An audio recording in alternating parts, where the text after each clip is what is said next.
ফামান ইয়ামাল মিসকালা যাররাতিন খায়রান ইয়ারা ওয়া মান ইয়ামাল মিসকালা যাররাতিন শাররান ইয়ারা। অনুপরিমাণ ভালো করলে ভালো পাবেন। এই যে সে লিল্লাহি তাকবীর বলছে, সওয়াব হইছে না? সে ওই দিন আমলনামায় দেখবে কি রে, অমুক এক মাহফিলের মধ্যে আমি লিল্লাহি তাকবীর বলছিলাম, এইটার এতগুলা সওয়াব। তারপরে এই যে আপনারা আল্লাহু আকবার বলছেন, এতে সওয়াব হইছে না? এরকম ছোট্ট ছোট্ট প্রতি মুহূর্তে একজন রাস্তা চেনে না, রাস্তা দেখাই দিলেন, একজন একটা ভালো উপদেশ দিলেন। এইভাবে ছোট্ট ছোট্ট যত ভালো কাজ সব পাবেন, ছোট ছোট খারাপ কাজ সব সেদিন পাবেন, কোনো জুলুম হবে না। আচ্ছা, 10 নম্বর শিক্ষা হচ্ছে যারা জান্নাতে যাবে, জান্নাতের একটা ফিচার হচ্ছে, মেজর ফিচার, জান্নাতে যে জান্নাতীরা যা চাবে তাই পাবে, কোনো না নাই সেখানে, যার যেটা মনে চায়। এটা সূরা ইয়াসিনের 57 নম্বর আয়াত আল্লাহ বলেছেন, লাহুম ফিহা ফাকিহা ওয়া লাহুম মা ইয়াদদাউন। সেখানে অজস্র অঢেল সুস্বাদু মুখরোচক ফলমূল থাকবে।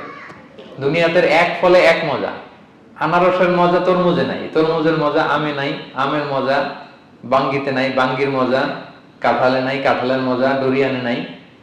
যেইটা খাবেন ওইটা স্বাদ। জান্নাতে এক ফলের ভেতরে হাজার রকমের স্বাদ আল্লাহ ঢুকাই দিবে। আচ্ছা, দুনিয়াতে যে কমলা খান, কমলার ছোলা খান, হ্যাঁ, ডাব যে খান, ডাবের ছোলাটা খান, শুধু পানি। ওইখানে ডাবের চেয়ে আর ডাবের ছোলা মজা লাগবে। কমলার চেয়ে কমলার ছোলা হবে আরো সুস্বাদু। মানে ওইটার ফিচারের সাথে দুনিয়ার ফিচারের কোনো তুলনাই হয় না, নো কম্পারিজন। যা চাবে তাই হবে। ইয়াসিনের 11 নম্বর শিক্ষা হচ্ছে সেদিন নিজের হাত পা নিজের বিরুদ্ধে সাক্ষী দিবে যারা জাহান্নামে যাবে। কারণ জাহান্নামীরা বলবে না আল্লাহ করি নাই, তোমার ফেরেশতারা ভুলে লিখছে, আল্লাহ আরেকজনের আমলনামা আমারে দিয়ে দিছে, এই অনেক ধরনের অজুহাত। তখন আল্লাহ তাআলা তার মুখটাকে সিলগালা করে দিবেন। ফালইয়াউমা নাখতিমু আলা আফওয়াহিহিম ওয়া তুকাল্লিমুনা আইদিহিম ওয়া তাশহাদু আরজুলুহুম বিমা কানু ইয়াকসিবুন।